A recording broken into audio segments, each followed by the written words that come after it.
Сәлеметсіздер ме, менің құрметті тыңдармандарым? Сіздермен бірге өзгенің өмірі. Сіздерге керемет тыңдалым тілеймін. Жансаямен танысқаныма көп бола қойған жоқ. Алматы 2 миллиондай адам тұратын үлкен қала ғой. Мұнда таксовать етіп жүріп, көлігіңе отырған талай қыз-келіншекпен танысуға болады. Жансая да сондай таныстардың бірі. Бірақ оның әңгімесі өзгешелеу болған. Мен негізі халық таңертең жұмысқа баратын кезде және жұмыстан қайтатын кешкілік мезгілде ғана таксовкаға шығатын таксистпін.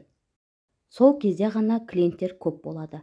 Қалған уақытта үйде теледидар қарап, интернет ақтарып, шалқайып жатамын. Кешкілік Алматының орталық көшелерінің бірінде келе жатқанмын. Қол көтергендер көп, өйткені күн суық. Көбі аялдамада тоңып, автобус тосып тұрғысы келмейді. Қол көтергендерге тоқтамай, шеткерек тұрған сымбатты өңділеу әйелге тоқтадым. Жасы біразға келсе де, жұтынып тұр екен. Қаланың шет жағындағы мөлтек аудандардың бірінде тұратын болып шықты. Мінезі ашық қыз екен. Әңгімеміз бірден жарасып кетті. Банкте істейді екен. Жалпы көлігіме көрікті қыз-келіншектер отырса, өзге клиенттерге тоқтамайтын адаммын. Өйткені әлгі қыз немесе келіншекпен оңаша отырып сөйлесу, я болмаса танысу керек дегендей. Тағы бір адам мінгенсің, әңгімеге мешайт жасайтыны хақ. Содан әлгі қыз сөзге шешен болып шықты. Өзі танысты. Әлсін бетіме, денеме сүзіле қарап қояды. Бір сөзінде 35-ке толғанын, әлі күйеуге тимегенін айтып қалды. Онымен қоймай, жасың нешеде деп сұрап алды. 25-ке енді толамын деп едім. Түу, нағыз уылжып тұрған кезің ғой. Күшің бойыңа симай жүрау деп неге екенін тамсанып қойды. Телефонымды сұрап алды. Спортпен айналысқансың-ау, денең мощный екен деп тағы бір әңгіменің шетін шығарды. Сонымен не керек, Жансаяны айтқан жеріне жеткізіп салдым. Негізі 700 теңгеге келіскен едік, бірақ ол қолыма 2000 теңгені ұстата салды.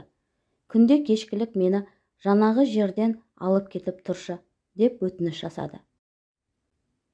Бүйтіп қомақта ақша беріп тұрса, әрі банкте істесе бір пайдасы тиер деп ойлап қуана келістім.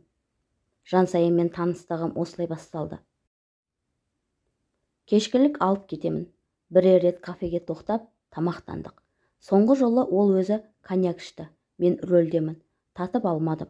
Шын ба, өтірік пе, 2 рюмкеге масайып қалды. Үйіне жеткізіп, көліктен түсер кезде қолымнан ұстап, өзіне тартып, ернімнен тұншықтырып тұрып, сүйші деді. Еркектің құшағын аңсап жүрмін деп жабыса кеткені. 10 жас үлкен демесең, былқылдап тұрған әдемі қыз. Несін тартынайын? Үйленген адам емеспін. Өзі тіленіп тұрса, бәлсініп нем бар, аймаласа кеттік. Одан көліктің артқы орындығына отырып, ұзақ сүйістік. Жансая өзі шешінді, мені шешіндірді. Олар іс болды. Рас, шүлдеп жүрген қыз ба, Жансая тоқтар емес. Өте күшті жігіт екенсің. Қанша еркекпен жатып жүрсем де, сенде қуатты жігітті көрмеппін деп үздігеді келіп. Алдағы сенбіде дос қыздармен жиналып девичник жасаймыз, саунаға барамыз. Сені соған алып барамын, өкінбейсің, ақшаңды береміз. Мені разы еткендей оларды да кайфке бөлесең, болды деді. Не деймін, келістім. Ақшалы қыздардан бел қуатымды аяймын ба? Көлік толы көшеде таксовать етіп, жүйкемді тоздырып жүргенше саунаға түсіп, сұлу қыздарды құшып, ақшасын алып қайтпаймын ба деп қуанып қалдым. Айтқан күні Жансая саунаға ертіп барды. Сұлу қыздарды құшамын. Орталарында сұлтанша шалқып отырамын деп барғанмын. Жансаяның подружкаларын көріп шошынып қалдым. 50-ге келген, бәлкім келуден асқан өңсіздеу қатындар екен. Өздері үшеу. Тек орталарындағы Жансая ғана хордың қызындай. Мыналармен жата алмаймын, қайтамын деп Жансаяға сыбырлап едім. Бұлар байы жоқ, бірақ ақшалы қатындар. Біреуі менің бастығым, кетіп қалсаң маған ренжиді. Ақыры келдің, қалайда осыларды риза ет деп өтінді. Не керек, іштік, жедік. Қызып алған соң әлгі 3 қатын маған талассын. Көкпарға тартылған лақтай болдым. Қанымды әбден ішті. Менімен жиі кездесіп жүрген Жансая ғана сабыр сақтады. Тек айыздарын әбден қандыр, келесі жолы тағы да шақырады деп сыбырлап қояды. Әлгі қатындар әбден діңкілдетті. Әрең шыдадым. Қайтарда қолыма $1000 берді. Мұндай ірі ақша береді деп ойлаған жоқ едім. Жүрегім лүпілдеп кетті. Ертесіне Жансаяны жұмыстан тағы алып қайттым. Сен подружкаларыма қатты ұнап қалыпсың.